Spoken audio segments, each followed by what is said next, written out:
नमस्कार दोस्तों, स्वागत है आप सभी का आपके अपने YouTube चैनल एजु दृष्टि पर। दोस्तों, आज की इस वीडियो में हम लोग बात करने वाले हैं वृद्धि और विकास इस टॉपिक के बारे में। ये सीटेट का एक बहुत ही महत्वपूर्ण टॉपिक है दोस्तों, और दिसंबर में जैसा कि आप सभी का सीटेट का एग्जाम होने वाला है, तो इस टॉपिक से आपको अच्छे खासे क्वेश्चंस जो हैं वो देखने को मिलेंगे। तो दोस्तों, सबसे पहले हम लोग जानते हैं कि वृद्धि और विकास होता क्या है। चलिए इनके बारे में जानते हैं। सबसे पहले मानव विकास का अध्ययन। मानव विकास का अध्ययन मनोविज्ञान का एक महत्वपूर्ण अंग है।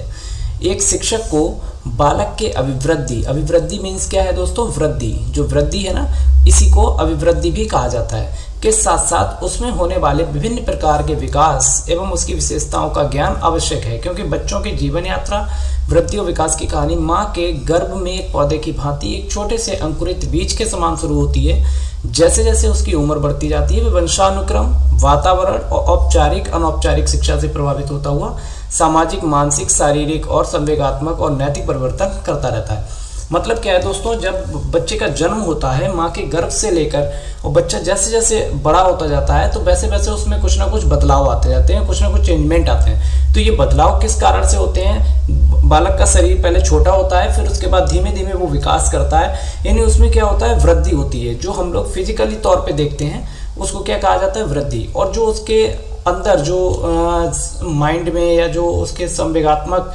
या सामाजिक परिप्रेक्ष्य में जो भी उसके बदलाव आते हैं, वो सभी किससे संबंधित होते हैं? विकास से संबंधित होते हैं। अब दोस्तों बात करते हैं अभिवृद्धि की। अभिवृद्धि क्या होती है, यानी कि ग्रोथ क्या होती है। जैसा कि आप लोग इस देख सकते हैं इस पिक्चर में क्या है, ये बच्चा अपनी क्या लेंथ को मेजर कर रहा है। किस चीज को मेजर कर रहा है? ये लेंथ को, है ना। तो हम लोग कह सकते हैं दोस्तों कि लेंथ यानी कि ऐसी चीज जो हमें बाहरी रूप से दिख रही है। किसी बालक में जो चीजें हम बाहर से देख सकते हैं उसको हम कहते हैं वृद्धि। ठीक है, यानी बालक कोई भी मोटा बच्चा होता है ना, कुछ पतले बच्चे उतले होंगे, कुछ किसी की लंबाई ज्यादा होगी, किसी की कम होगी। तो ये सभी किससे संबंधित होते हैं? ग्रोथ यानी कि वृद्धि से संबंधित होते हैं। सामान्यतः व्यक्ति के स्वाभाविक विकास को अभिवृद्धि कहते हैं, और गर्भ धारण के समय भ्रूण बनने से जन्म लेने से प्रौढ़ अवस्था तक, यानी भ्रूण बनने, जन्म लेने से लेकर प्रौढ़ अवस्था तक क्या होता है, जिन पर प्रायः शिक्षण प्रशिक्षण का प्रभाव नहीं पड़ता है। यानी वृद्धि पर किसी भी शिक्षण प्रशिक्षण का प्रभाव नहीं पड़ता। अगर कोई बच्चा पढ़ने में बेकार है तो जरूरी नहीं है कि उसका जो आकार होगा वो भी कम ही रहेगा, या उसकी ग्रोथ नहीं होगी, या उसकी लंबाई नहीं होगी। तो ऐसा कोई जरूरी नहीं है। या बहुत ज़्यादा पढ़ने में होशियार है तो वो लंबा ही हो जाएगा, या बहुत हेल्थी रहेगा, तो ऐसा भी कोई जरूरी नहीं है। यानी कि मानसिक जो होता है वो अलग है, मानसिक विकास अलग रहता है, और शिक्षा प्रशिक्षण का वृद्धि पर कोई भी प्रभाव नहीं पड़ता है। वृद्धि कहते किसको है? जैसे हाथ पैर का बढ़ना, नाखून का बढ़ना, बालों का बढ़ना, ऊंचाई, भार, चौड़ाई, शारीरिक अनुपात, आकार, जिसे नापा तौला एवं प्रायः देखा जा सके, नहीं जिसको हम देख सकते हैं, जिसको हम नाप तौल कर सकते हैं, उन सभी चीजों को हम क्या कहते हैं? वृद्धि कहते हैं। वृद्धि की प्रकृति के बारे में जानते हैं। वृद्धि की प्रकृति क्या होती है? यानी वृद्धि से व्यक्ति बड़ा और भारी होता है ना। कोई भी बालक अगर किसी की लंबाई ज्यादा है, वजन उसका ज्यादा है या कम है, तो इसको हम क्या कहते हैं? वृद्धि कहेंगे। वृद्धि को मात्रात्मक माना जाता है। वृद्धि कैसी होती है? वृद्धि होती है मात्रात्मक। ठीक है, यानी कि जिसको हम मात्रा, यानी कि जिसको हम मेजर कर सकते हैं, मात्रात्मक होती है। वृद्धि निरंतर नहीं होती, यानी ऐसा नहीं है कि बालक की लंबाई अभी बढ़ रही है ना, तो फिर वो आजीवन बढ़ती ही रहेगी। नहीं, क्या होता है? वृद्धि जो होती है एक समय के बाद, जैसे वृद्धि जो होती है ना, एक समय के बाद जाकर के रुक जाती है ना, रुक जाएगी या फिर धीमी हो जाएगी। वृद्धि की गति एक समान नहीं रहती, यानी ऐसा नहीं है कि अगर कोई बच्चा है वो एक साल में, अगर मान लेते हैं कि एक साल में जितना उसका वेट था, मान लिया 5 kg वेट था अगर किसी बालक का एक साल में, तो जरूर नहीं है दूसरा बच्चा जो भी होगा तो उसका भी एक साल में 5 kg वेट होगा। ठीक है, ये क्या एक समान नहीं रहती वृद्धि। और ऐसा भी नहीं है एक बच्चे की अगर एक साल में जितनी ग्रोथ हुई है अगली एक साल में भी उतनी ही ग्रोथ होगी, यानी ये एक समान नहीं रहती, कभी ज्यादा और कभी कम। और प्राय ये देखा जाता है कि शैशवावस्था के दौरान जो वृद्धि होती है वो सबसे तेज होती है। सबसे तेज वृद्धि जो होती है वो कब होती है? शैशवावस्था के दौरान होती है। ठीक है, जब बच्चा शैशवावस्था में होता है उस समय सबसे तेज वृद्धि होती है, उसके बाद धीमी होती जाती है वृद्धि की गति। ठीक है, अगला देखिए, शारीरिक वृद्धि को देखना मानसिक वृद्धि की अपेक्षा सरल होता है ना। किसी के अंदर कितना माइंड है या कोई कितना होशियार है, कितना इंटेलिजेंट है, चीज़ों को कितना आसानी से समझ रहा है, ये चीज़ें पता करना इन एज कंपेयर टू द वृद्धि थोड़ा कठिन होता है। लेकिन वृद्धि को देखना आसान होता है, क्योंकि हम किसी के आकार को देख के हम बता सकते हैं हाँ इसकी वृद्धि कैसी है, ठीक है। यानी किसी के एज जो है, एज के अनुसार जो भी उसकी आयु है, आयु के अनुसार अगर उसकी लंबाई और उसका जो वजन है वो अगर सही चल रहा है तो इसका मतलब उसकी वृद्धि जो है वो नॉर्मल हो रही है ना। वो एक हष्ट पुष्ट व्यक्ति या बालक की कैटेगरी में कह सकते हैं उसको। वृद्धि हेरिडिटी यानी कि वंशानुक्रम। वंशानुक्रम क्या होते हैं? ऐसे जीन्स जो माता पिता से बच्चों में आ जाते हैं, है ना। जैसे कभी कहा जाता है कि अगर माता पिता की लंबाई कम है तो हो सकता है बच्चे की लंबाई भी कम हो। मोस्टली केसेस में ऐसा ही होता है, लेकिन यही होगा यानी कम ही होगी ऐसा नहीं कह सकते हैं। कभी कभी लंबाई बढ़ भी जाती है। माता पिता की लंबाई अगर ज़्यादा है तो बच्चों की भी ज़्यादा होगी, ऐसा भी नहीं होता है। लेकिन हाँ, मोस्टली केसेस में ऐसा ही होता है, क्योंकि वो वंशानुक्रम का प्रभाव बालकों पर पड़ता है। वंशानुक्रम और वातावरण दोनों का प्रभाव पड़ता है। वातावरण मतलब जिस जगह पर बालक रह रहा है, उसका भरण पोषण जिस जगह पर हो रहा है उस जगह का भी प्रभाव उस पर पड़ता है। स्त्रियों में वृद्धि पुरुषों की अपेक्षा कम गति से होती है। शिशु काल में वृद्धि तीव्र गति से और बाद में धीमी हो जाती है, ठीक है। शारीरिक व मानसिक वृद्धि का आपस में गहरा संबंध होता है। यानी शारीरिक और मानसिक वृद्धि का आपस में कैसा संबंध है? गहरा संबंध है। शारीरिक वृद्धि होगी तो मानसिक वृद्धि भी होगी, ठीक है। अब बात करते हैं विकास। विकास क्या होता है दोस्तों? डेवलपमेंट। यानी विकास में वृद्धि, परिपक्वता, पोषण, अवधारणाओं के मिले जुले अर्थों का प्रयोग किया जाता है। सीधी सिंपल सी भाषा में अगर हम कहें, जैसे यहाँ पर ये माइंड यानी कि दिमागी रूप से बालक कितना सक्षम है ना, किसी का कितना विकास हुआ, उसका माइंड कितना डेवलप हुआ है, इसको हम बोलते हैं विकास, ठीक है। परंतु वास्तव में सब में कुछ ना कुछ अंतर है। विकास एक निरंतर रूप से चलने वाली जटिल प्रक्रिया है। कैसी प्रक्रिया है? जटिल प्रक्रिया है, जिसके परिणाम स्वरूप बालक या व्यक्ति के अंतर्निहित शक्तियों एवं गुणों का विकास होता है, जिस पर वंशानुक्रम, पर्यावरण का बहुत अधिक प्रभाव पड़ता है, जिसके परिणाम स्वरूप व्यक्ति में कुछ नई योग्यताएं जैसे विशेषताएं, क्षमताएं एवं मानसिक शक्तियों, सामान्य नैतिक एवं चारित्रिक आचरण का विकास होता है, ठीक है। जब बालक का विकास होगा, वृद्धि होती है शारीरिक रूप से, विकास होता है मानसिक रूप से। तब बालक का जब मानसिक रूप से विकास होता है तो क्या उसमें बहुत सारी क्षमताओं का, बहुत सी विशेषताओं का उसमें क्या होता है? डेवलपमेंट होता है ना। मानसिक शक्तियां कुछ डेवलप करती हैं, सामान्य नैतिक शक्तियां यानी नैतिक चीज़ों की उसको जानकारी हो जाती है। कोई उसके सामने कोई रो रहा है, किसी को भूख लगी, तो बालक को ऐसा लगता है कि चलो मेरे पास खाना है, मैं उसको दे देता हूँ। या उसको ऐसी चीज़, अगर किसी को मारूंगा तो उसको चोट लग जाएगी, तो ये नैतिक चीज़ों का उसमें विकास हो जाता है। विकास की प्रकृति की बात करें तो विकास की प्रकृति कैसी होती है? विकास एक निरंतर चलने वाली प्रक्रिया है, यानी कि ये आजीवन चलता है। विकास जो होता है आजीवन चलता है। कोई भी किसी भी स्टेज पे आकर, किसी भी उम्र में आकर हम लोग कुछ ना कुछ सीखते रहते हैं, है ना। बहुत सी चीज़ें होती हैं, आपको सीखने की कोई उम्र नहीं होती, ऐसा कहा जाता है, तो बिल्कुल सही कहा जाता है, क्योंकि निरंतर चलने वाली प्रक्रिया होती है विकास। तो विकास जो है वो एक ऐसा नहीं है कि वृद्धि की तरीके एक एज तक होगा उसके बाद रुक जाएगा या धीमा हो जाएगा, नहीं। विकास निरंतर चलने वाली प्रक्रिया होती है, ये कभी भी हो सकता है। और विकास का अर्थ वृद्धि की अपेक्षा अधिक व्यापक है, ठीक है ना।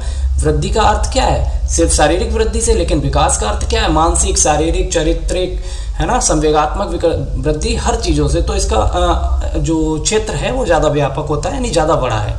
विकास गुणात्मक परिवर्तनों की ओर संकेत करता है, यानी कि गुणात्मक परिवर्तन मतलब बालकों में क्या क्या गुणों का विकास हुआ है ना, बालक क्या करना सीख गया है, स्किल्स कौन कौन सी उसके अंदर डेवलप हुई हैं, तो ये गुणात्मक परिवर्तनों की ओर संकेत करता है। वृद्धि व विकास की प्रक्रियाएं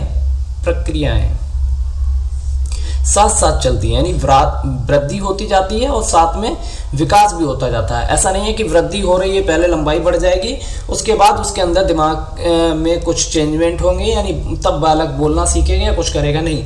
छोटा बच्चा होता है, शिशु होता है, तो वो क्या करता है कि उसकी वृद्धि भी हो रही है साथ में, और वो बोलने भी लगता है, एक दो शब्द बोलता है। 1 साल का 2 साल का बच्चा होता है, कुछ बोलने लगता है, जानने लगता है अपने आसपास के लोगों को, अपने माता पिता को पहचानता है ना। तो उसमें वृद्धि और विकास जो प्रक्रियाएं हैं ये साथ साथ चलती हैं। विकास में सभी प्रकार के परिवर्तन सम्मिलित हो जाते हैं, यानी वृद्धि में सिर्फ शारीरिक परिवर्तन होते हैं और विकास में सभी प्रकार के परिवर्तन सम्मिलित। वृद्धि और विकास, इस इमेज के माध्यम से हम लोग वृद्धि और विकास को आसानी से समझ सकते हैं। देखिए, अभिवृद्धि यहाँ पर ये दे रखा है, अभिवृद्धि, है ना, यानी कि वृद्धि ये है, ठीक ठीक है। और ये जो पूरा दे रखा है ये पूरा क्या है, विकास है। तो वृद्धि और विकास एक दूसरे से सम्मिलित होते हैं, एक दूसरे से इंटरकनेक्टेड है। लेकिन विकास के अंतर्गत क्या क्या आ जाता है, एक तो मानसिक विकास आ जाता है, मानसिक विकास। दूसरा अभिवृद्धि सिर्फ किससे संबंधित है, शारीरिक विकास से, है ना। और विकास किससे संबंधित है, मानसिक विकास, सामाजिक विकास, और हमारा तीसरा क्या है, संवेगात्मक विकास, ठीक है, संवेगात्मक विकास। तो विकास में ये सारी चीजों की बात करते हैं, यानी कि इन सभी प्रकार का जो डेवलपमेंट होता है किसी बालक के अंदर, तो उसको विकास में विकास कहेंगे। और अगर सिर्फ उनका शारीरिक विकास हो रहा है तो उसको सिर्फ हम वृद्धि कहते हैं। लेकिन ऐसा होता नहीं है, वृद्धि और विकास जो है एक साथ चलने वाली प्रक्रिया है, ठीक है। वृद्धि कैसी होती है दोस्तों, एक लिमिटेड होती है, यानी कि वृद्धि एक एज के बाद क्या होती है, रुक जाती है, धीमी हो जाती है। लेकिन विकास निरंतर चलने वाली एक प्रक्रिया होती है। बात करते हैं मानव विकास की अवस्थाओं की। अवस्थाएं क्या होता है, स्टेजेस, है ना। मानव विकास की अवस्थाओं की यानी कि स्टेजेस की बात करते हैं। तो कौन कौन सी स्टेजेस आती हैं किसी बालक के डेवलपमेंट में, तो सबसे पहले आता है गर्भावस्था, यानी गर्भ से जन्म तक। बालक जब गर्भ में होता है, गर्भ से लेकर जब तक उसका जन्म नहीं होता उस तक की अवस्था को क्या कहते हैं, गर्भावस्था कहते हैं। उसके बाद बालक होता है शैशवावस्था में, यानी जन्म हो गया, जन्म से लेकर 5 साल तक के बच्चे को क्या कहेंगे हम लोग, कि शैशव काल में चल रहा है, यानी शैशवावस्था है। ये जो बालक दिख रहा है आपको, ये कैसा है, शैशवावस्था है, ठीक है। बाल्यावस्था क्या होती है, 5 वर्ष से लेकर 12 वर्ष तक की उम्र को क्या कहा जाता है, बाल्यावस्था कहते हैं। फिर आती है किशोरावस्था, यानी 12 वर्ष से 18 वर्ष तक की। किशोरावस्था में 12 से 18 वर्ष तक की आयु आती है। और युवावस्था होती है 18 वर्ष से 25 वर्ष तक। जो किशोरावस्था है इसको ही स्टैनले हॉल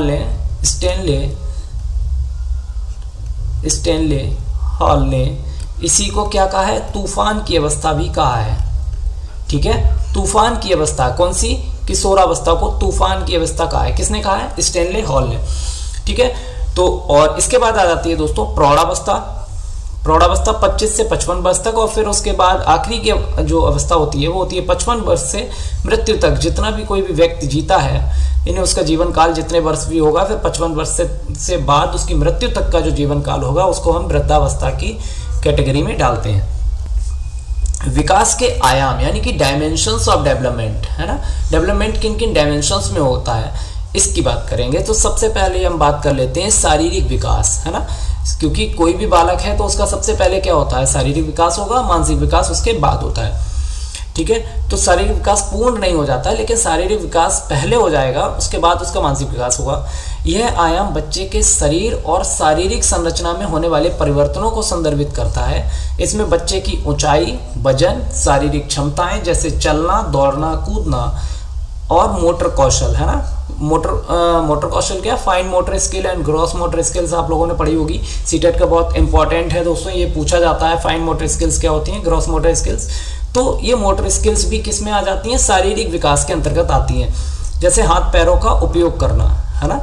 अगर बालक अपना हाथ उठा ले रहा है ना, हाथ उठाता है तो वो क्या है, मोटर कौशल है, ठीक है ना। वो उसको ग्रॉस मोटर स्किल कहेंगे। और अगर हाथ से पेन पकड़ना भी सीख गया है तो क्या कहा जाता है, फाइन मोटर स्किल्स का डेवलपमेंट हुआ है। उदाहरण देखते हैं, नवजात शिशु का वजन और आकार का बढ़ना, ये क्या कहलाएगा, शारीरिक विकास कहलाएगा। मोटर कौशल का विकास, जैसे 3 साल का बच्चा अपनी छोटी मांसपेशियों का उपयोग करके छोटे खिलौनों को जोड़ता है, ठीक है, ये मोटर कौशल में आता है। और 5 साल के बच्चे के लिए बारी बारी से काम करना, दौड़ना, कागज पर चित्र बनाना आदि, ये क्या है, ये फाइन मोटर स्किल्स में आ जाता है, फाइन मोटर स्किल्स, ठीक है दोस्तों। तो ये किसके अंतर्गत आता है, शारीरिक विकास के अंतर्गत आता है। बालक का गतिशील यानी कि मोटर डेवलपमेंट, मोटर स्किल्स का विकास। तो देखिए इसमें 2 विकास होते हैं, सूक्ष्म मोटर स्किल और बृहद मोटर स्किल। सूक्ष्म में क्या होता है, फाइन मोटर स्किल्स, और बृहद मोटर स्किल्स में क्या आता है, ग्रॉस मोटर स्किल। बात करते हैं सूक्ष्म यानी कि फाइन और ग्रॉस की। फाइन मोटर स्किल्स में मैंने आप लोगों को बताया दोस्तों कि जैसे कि कोई बच्चा, अगर आप उसको कुछ भी चीज पकड़ा रहे हैं, अगर वो उंगली पकड़ना सीख रहा है ना, उंगली पकड़ लेता है आपकी, तो वो क्या है, वो उसने अपने पूरे हाथ का इस्तेमाल किया है, तो वो एक कहलाएगा वृहद मोटर कौशल यानी कि ग्रॉस मोटर स्किल।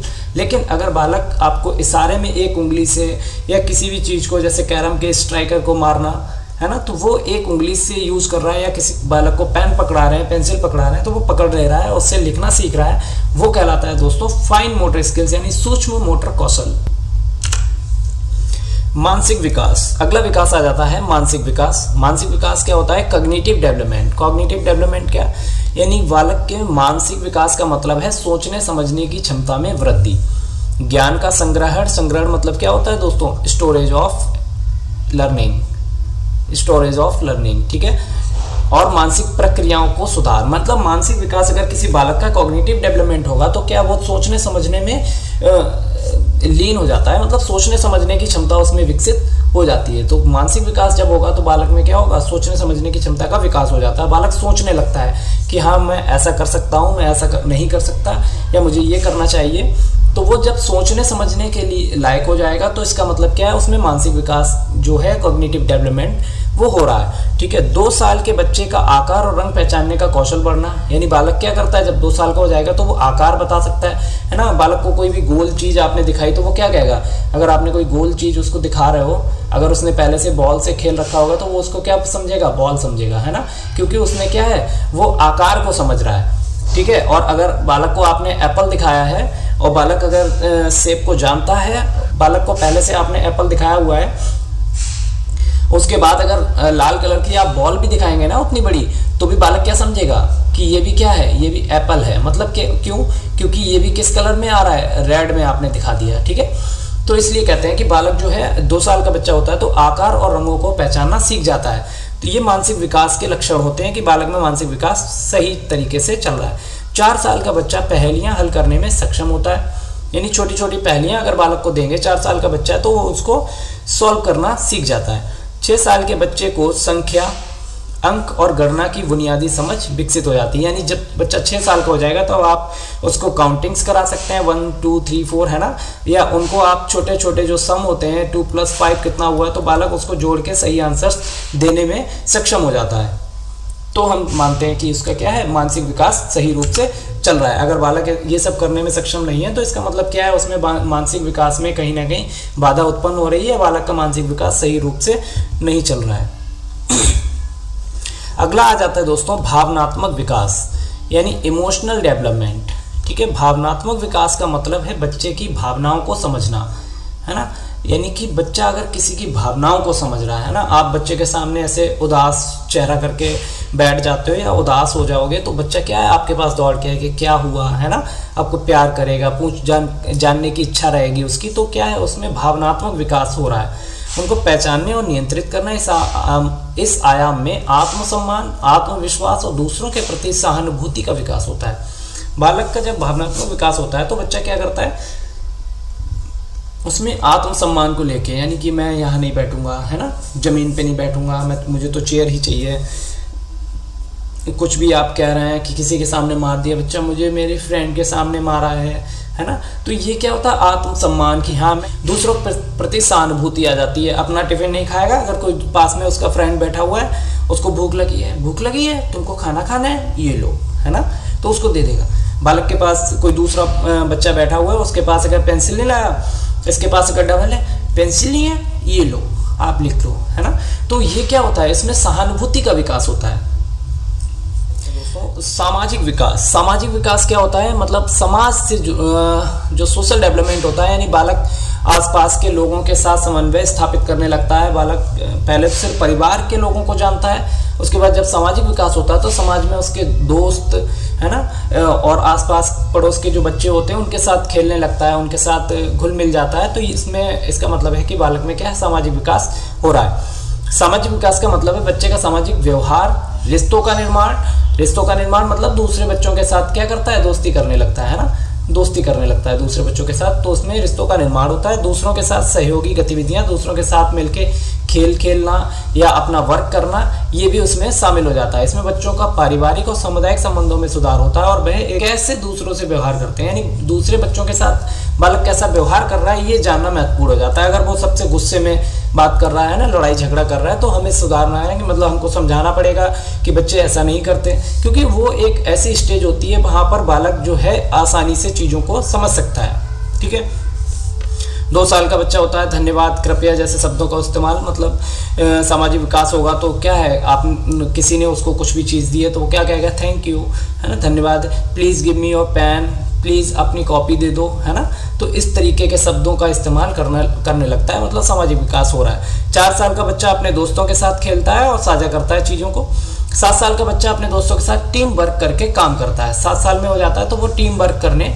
नैतिक और मूल्य विकास, नैतिक और मूल्य विकास के अंतर्गत क्या आता है? Moral and value development. यह आयाम बच्चों के नैतिक मूल्यों, मानवीय अधिकारों और अच्छे और बुरे के बीच के अंतर को समझने की क्षमता से संबंधित है। मतलब बालक में जब नैतिक और मूल्यों का विकास होता है तो वो ये समझने लग जाता है कि क्या चीज़ें अच्छी हैं, क्या चीज़ें बुरी हैं, है ना, क्या उसको करना चाहिए या क्या नहीं करना चाहिए। तभी आपने देखा होगा छोटे बच्चे होते हैं ना, 4th 5th क्लास में जैसे ही पहुंचते हैं तो वो कहते हैं मम्मा मैं उसके साथ नहीं खेलूंगा, है ना, या डैडी मैं उसके साथ नहीं खेलूंगा। क्यों? क्योंकि वो बहुत गंदा है, वो ऐसे करता है, वो मारता है, वो धक्का मार देता है। तो इन सभी चीज़ों में क्यों बच्चा समझने लगता है कि हाँ क्या अच्छा है क्या बुरा है, वो बुरा कर रहा है ना। तो ये उसमें नैतिक मूल्यों का विकास हो रहा है। इसमें क्या होता है? बच्चे ईमानदारी, दया और न्याय और सामाजिक जिम्मेदारी को समझने लगते हैं। मतलब वो समझने लगते हैं बालक कि हमें क्या करना चाहिए, हमें दूसरों को मारना नहीं चाहिए, है ना, दूसरे को धक्का नहीं देना, उसके चोट लग जाएगी, उसकी कॉपी नहीं फाड़ो, है ना, तुम्हारी पेंसिल, उसकी पेंसिल क्यों ले रहे हो, है ना, मेरे फ्रेंड की है उसको वापस करो। तो इस टाइप की क्या होती है, उसमें नैतिक मूल्यों का विकास होने लगता है। 3 साल का बच्चा सच्चाई बोलने के महत्व को समझने लगता है। बालकों से तभी तो कहा जाता है दोस्तों कि बच्चों से कुछ भी आप पूछोगे तो वो कैसे बताएगा? एकदम सच ही बोलेगा, बच्चा झूठ नहीं बोल सकता। क्यों? क्योंकि उसके अंदर नैतिक मूल्यों का विकास हो रहा है ना। वो समझता है कि नहीं, झूठ बोलना मतलब गलत बात होती है, झूठ नहीं बोलना चाहिए। तो वो सच बोलने की ही कोशिश करता है और सच ही बोलता है और झूठ बोलने से बचने की कोशिश करता है। 5 साल का बच्चा यह समझता है कि किसी को चोट पहुंचाना गलत है और उसे दूसरों के साथ अच्छे से व्यवहार करना चाहिए, है ना। 5 साल में जब बच्चा पहुंच जाता है तो उसको लगने लगता है नहीं, किसी को मारो नहीं, उसके चोट लग जाएगी। और छोटे बच्चे होते हैं ना, आप देखते होंगे 2 से 3 साल का बच्चा होता है, जब घर में खेल रहा होता है, अगर उसके हाथ से टेडी बियर या कोई टॉय भी गिर जाता है तो वो कैसे करता है कि अरे इसको तो चोट लग गई होगी, है ना। हमारी बिट्टू भी करती है कि चुट्टू लग गई इसको, है ना, तो उसको फिर प्यार करेगी। तो ऐसा हो जाता है बच्चों में। क्या होता है? नैतिक मूल्यों का विकास होता है, तो उनको लगता है कि हाँ अगर मेरे चोट लग रही है तो सामने वाले के भी लग रही है। इनफैक्ट वो चाहे एक टॉय हो या कोई अदर पर्सन हो। 8 साल का बच्चा अच्छे और बुरे के बीच अंतर पहचानने की क्षमता प्राप्त करता है और किसी भी गलत कार्य को स्वीकार करने की जिम्मेदारी महसूस करता है। गलत कार्य को स्वीकार नहीं, अस्वीकार करने की जिम्मेदारी महसूस करता है। यानी गलत काम को बच्चा नहीं करना चाहता और नहीं करेगा, ठीक है, अस्वीकार कर देता है। अगला आ जाता है दोस्तों भाषा और संचार कौशल, है ना, लैंग्वेज एंड कम्युनिकेशन डेवलपमेंट। बालक के अंदर भाषा और संचार कौशलों का भी विकास होता है, तभी तो बच्चे बोलने के लायक होते हैं, तभी तो बच्चे बोल पाते हैं कि हाँ मुझे क्या कहना है। पहले तो बच्चा आम या ऐसे करता है, फिर धीमे धीमे 1-2 शब्दों का उसमें विकास होता है। मम्मी, पापा, है ना, काका, चाचा, इस टाइप के जो बिना मात्रा वाले आसान शब्द होते हैं वो बोलने में सक्षम हो जाता है। फिर धीमे धीमे जैसे उसका भाषाई विकास होने लग और अच्छे से होता है तो वैसे ही बच्चा जो है और अच्छे से चीज़ों को बोलना सीख जाता है। इस आयाम में बच्चे की भाषा, बोलचाल, सुनने और समझने की क्षमताओं का विकास होता है। यह आयाम बच्चों के सामाजिक और मानसिक विकास के लिए बहुत महत्वपूर्ण है, ठीक है। यानी यह सामाजिक और मानसिक विकास के लिए बहुत महत्वपूर्ण क्यों कहा गया है? क्योंकि मानसिक विकास होगा तो बालक चीज़ों को बता पाएगा, दूसरों से कह पाएगा। तो कहेगा किसके माध्यम से? भाषा के माध्यम से। और सामाजिक विकास भी तभी होगा दोस्तों, एक दूसरे से जो वो दोस्त बनाएगा, एक दूसरे से मिलजुल के कोई काम करेगा, तो वो भी कब होगा? जब वो बोल पाएगा, है ना, जब उसमें भाषा विकास होगा, संचार कर पाएगा, अपनी जो उसके थॉट्स हैं, उसके जो आइडियाज़ हैं उनको दूसरों तक पहुँचा पाएगा, तभी ये सारे चीज़ें सुइटेबल रहेंगी उसके लिए और आसानी से वो सामाजिक और मानसिक विकास को भी के लिए भी ये क्या हो जाता है? महत्वपूर्ण हो जाता है। 1 साल के बच्चे मम्मी, पापा जैसे शब्द बोलने लगते हैं और 2 से 3 साल में वे छोटे वाक्य बनाने लगते हैं, जैसे मुझे पानी चाहिए, है ना। तो 1 साल का बच्चा होता है, 1-2 शब्द बोलता है और 2-3 साल के बच्चे हो जाते हैं तो छोटे छोटे सेंटेंसेस बोलने लग जाते हैं ना, चाचा पास, मम्मा पास, ऊपर, नीचे, इस टाइप से। 4-5 साल का बच्चा जब उसे कोई निर्देश या कहानी सुनाई जाती है तो वह उसे समझ सकता है और प्रतिक्रिया दे सकता है, ठीक है ना। यानी जब बच्चा 4 से 5 साल का हो जाएगा तो आप उसको अगर कोई जोक सुना रहे हैं, कोई चुटकुला है, कोई कहानी सुना रहे हैं तो वो अपनी प्रतिक्रिया भी दे सकता है। अच्छा लगेगा, हंसेगा, नहीं अच्छा नहीं है, दूसरा सुनाओ, है ना। तो इस प्रकार से अपनी प्रतिक्रियाएं भी दे सकता है। बाल विकास के सिद्धांतों की बात करें दोस्तों तो बाल विकास में प्रिंसिपल ऑफ चाइल्ड डेवलपमेंट, इसमें सिद्धांत क्या होते हैं? समान प्रतिमान का सिद्धांत। यानी कि समान प्रतिमान का सिद्धांत की मतलब जिस कैटेगरी में है हम लोग चाहे वो व्यक्ति हो, है ना, बालक किस इंसान का बच्चा है, किसी जानवर का बच्चा है, चाहे वो हाथी का बच्चा है, तो सभी के जो विकास होंगे वो उनके अपनी जाति के अनुरूप ही होंगे।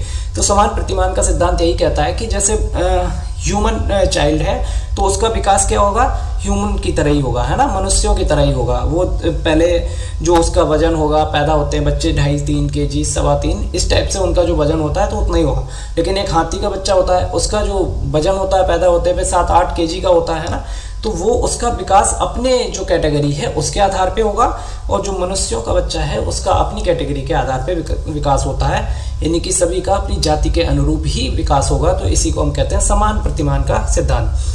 अगला आ जाता है दोस्तों विकास की दिशा, principle of direction of development. विकास की दिशा यानी विकास किस दिशा में होता है। तो सबसे पहले ये दोनों ही जो दोस्तों हैं, सिर से पैर की ओर, केंद्र से बाहरी ओर, ये दोनों ही इंपॉर्टेंट है सीटेट की दृष्टि से, है ना। सीटेट और केवीएस में भी इस टाइप से क्वेश्चंस बहुत पूछे जाते हैं। सेफेलोकॉर्डल डायरेक्शन और प्रॉक्सिमोडिस्टल। सेफेलोकॉर्डल क्या कहता है, सिर से पैर की ओर, यानी जो विकास होगा तो सबसे पहले बालक का विकास क्या होगा, सबसे पहले उसके मस्तिष्क का विकास होगा, फिर धीमे धीमे उसका फेस, चेहरा, है ना, फिर ऐसे करते हुए फिर उसके हाथ पैरों का विकास होता है। तो ये सिर से पैर की ओर की को हम क्या कहते हैं, सेफेलोकॉर्डल। हिंदी में दोस्तों याद रखने की जरूरत नहीं है, आप कोशिश कीजिएगा सेफेलोकॉर्डल को इंग्लिश में याद रखना, क्योंकि सीटेट में मोस्टली ये जो इंग्लिश का शब्द है इसी को हिंदी में लिख के दे देते हैं, ठीक है ना। सेफेलोकॉर्डल तो सिर से पैर की ओर विकास होता है, और केंद्र से बाहरी ओर मतलब प्रॉक्सिमोडिस्टल जो होता है वो केंद्र से बाहर की ओर, यानी बालक में सबसे पहले उसके जो इंटरनल ऑर्गन्स होते हैं उनका डेवलपमेंट होता है, फिर उसके बाद उसका बाहरी जो अंग होते हैं उनका विकास होता है, मतलब हाथ पैर के चलन प्रक्रियाओं का विकास बालक में होता है। तो इसको हम कहते हैं प्रॉक्सिमोडिस्टल। अगला आ जाता है सामान्य से विशेष क्रियाओं का सिद्धांत। सामान्य से विशेष मतलब एक हाथ उठा रहा है ना, बुलाने के लिए तो हाथ उठा देगा, दोनों हाथ उठा देगा, तो ये क्या, ये सामान्य काम वो करता है। फिर उसके बाद धीमे धीमे वो विशेष कार्य करने लगता है, मतलब एक उंगली भी उठा सकता है ना, फिर धीमे धीमे काउंटिंग्स कर सकता है, चीज़ों को अलग कर सकता है, इस हाथ में कुछ पकड़ेगा, इसमें कुछ पकड़ेगा, एक एक करके उसको अगर नीचे रखना है तो वो एक एक करके नीचे रख सकता है। छोटा बच्चा होगा सामान्य क्रियाएं करेगा, सारी एक साथ ही गिरा देगा, है ना। अगला कहलाता है निरंतरता का सिद्धांत, यानी प्रिंसिपल ऑफ कंटिन्यूटी। जो विकास होता है दोस्तों वो कैसा होता है, कंटिन्यू होता है, मतलब कंटिन्यू होता है, निरंतरता बनी रहती है। यानी विकास जो है मनुष्यों में कैसा होता है, कंटिन्यू प्रोसेस होता है, कंटिन्यूटी बनी रहती है, मतलब विकास जो है लगातार चलने वाली प्रक्रिया हो जाती है। अगला है पूर्वानुमान का सिद्धांत, प्रिंसिपल ऑफ प्रेडिक्शंस, यानी इसके अंतर्गत हम लोग पूर्वानुमान लगा सकते हैं। किसी बालक की जो हम लोगों ने उसके शैशवावस्था में अगर जो हम उसका विकास देख रहे हैं तो उसके आधार पे हम पूर्वानुमान लगा लेते हैं कि हाँ बालक जो है आगे चलकर कैसा होगा। मतलब जो शुरुआती शैशवावस्था में उसका जो दिमाग है वो तीव्र है, तो हम कह सकते हैं ना इसका जो बालक का विकास होगा वो तीव्र गति से होगा, और ये बच्चा बहुत ही अच्छा बनेगा, यानी पढ़ने वाला, पढ़ाई में अच्छा होगा, या कोई स्किल्स है उसके अंदर तो इन स्किल्स में अच्छा होगा। तो ऐसा सभी पूर्वानुमान हम लोग लगा सकते हैं। वर्तुलाकार बनाम रेखीय, बनम नहीं होगा दोस्तों, यहाँ पर क्या होगा, बनाम, वर्तुलाकार बनाम रेखीय प्रगति का सिद्धांत। देखिए विकास जो होता है वो एक ऐसा तो नहीं है कि एकदम फिक्स है ना, एक साल में इतना डेवलपमेंट हुआ, फिर अगली एक साल में यानी दूसरी साल में इतना डेवलपमेंट होगा, तीसरी साल में इतना होगा, तो ये कोई फिक्स नहीं होता है ना, फिक्स नहीं होता है, इसलिए ये क्या वर्तुलाकार कहलाता है। मतलब कभी कभी तीव्र गति से होगा, फिर धीमे, फिर तीव्र, फिर धीमे, फिर तीव्र, फिर धीमे, मतलब इस टाइप से चलता है, तो ये क्या है, वर्तुलाकार हो जाता है, ठीक है। इसी को circular model of progress theory कहा जाता है। अंतर संबंधी विकास का सिद्धांत, अंतर संबंधी मतलब दोस्तों, अंतर संबंधी मतलब जो बालक में विकास होता है तो उसमें मानसिक विकास भी होगा, मानसिक विकास भी होगा, शारीरिक विकास भी होगा, है ना, शारीरिक विकास भी होगा, नैतिक विकास भी होगा, नैतिक विकास भी होगा, मूल्यों का विकास भी होगा। तो इस प्रकार से उसमें बहुत सारे विकास होते हैं। तो ये सभी विकास क्या है, अंतर संबंधी, एक दूसरे से जुड़े रहते हैं। जैसे जैसे विकसित विकास होता जाता है बालक का, तो ये सभी विकास उसमें अंतर्निहित रहते हैं, अंतर संबंधित रहते हैं। व्यक्तिगत भिन्नता का सिद्धांत, व्यक्तिगत भिन्नता मतलब हर एक व्यक्ति का विकास जो होगा वो अलग अलग होगा। मतलब ऐसा नहीं है कि किसी एक बच्चे ने अगर 5 साल में कोई एक बच्चा अगर 20 तक टेबल्स लर्न कर लेता है तो जरूरी नहीं है कि दूसरा बच्चा भी 5 साल में 20 तक ही टेबल सुनाएगा। हो सकता है इससे ज़्यादा सुना दे, या हो सकता है इतने भी ना सुना पाए, है ना। तो व्यक्तिगत भिन्नताएं होती हैं बच्चों में, मतलब बालक जो है एकदम सभी के समान विकास नहीं होता सभी का। हर बच्चे का विकास जो होता है वो अलग अलग होता है। कोई बालक तीव्र गति से विकास करता है और किसी के मानसिक और वैसा विकास जो होता है वो मंद गति से होता है, धीमे धीमे होता है। किसी का शुरुआती काल में तीव्र होता है, बाद में मंद हो जाता है। और कोई बालक ऐसा होता है जो शुरुआती मंद गति से विकास कर रहा होता है, लेकिन बाद में चल के आगे चल के उसका विकास जो होता है वो तीव्र गति से होने लगता है, ठीक है ना। तो हर एक बालक में, व्यक्ति में क्या होता है, व्यक्तिगत भिन्नताएं होती हैं। तो इसीलिए व्यक्तिगत भिन्नता का सिद्धांत यानी इंडिविजुअल डिफरेंसेस की बात करते हैं। तो दोस्तों आज की इस वीडियो में बस इतना ही। अगर आप चैनल पर नए हैं तो दोस्तों चैनल को अभी सब्सक्राइब कर लें और बेल आइकन को जरूर प्रेस करें ताकि आने वाली नेक्स्ट वीडियो का नोटिफिकेशन आपको आसानी से मिल सके। और चैनल को सपोर्ट करने से हमारा भी मनोबल बढ़ता है ताकि हम नए नए कंटेंट ऐसे ही इस चैनल पे अपलोड करते रहें और नई नई वीडियोस बनाते रहें जो आपके लिए बहुत ही ज़्यादा बेनिफिशियल होगी। तो आज की इस वीडियो में इतना ही, मिलते हैं नेक्स्ट वीडियो में। नमस्कार।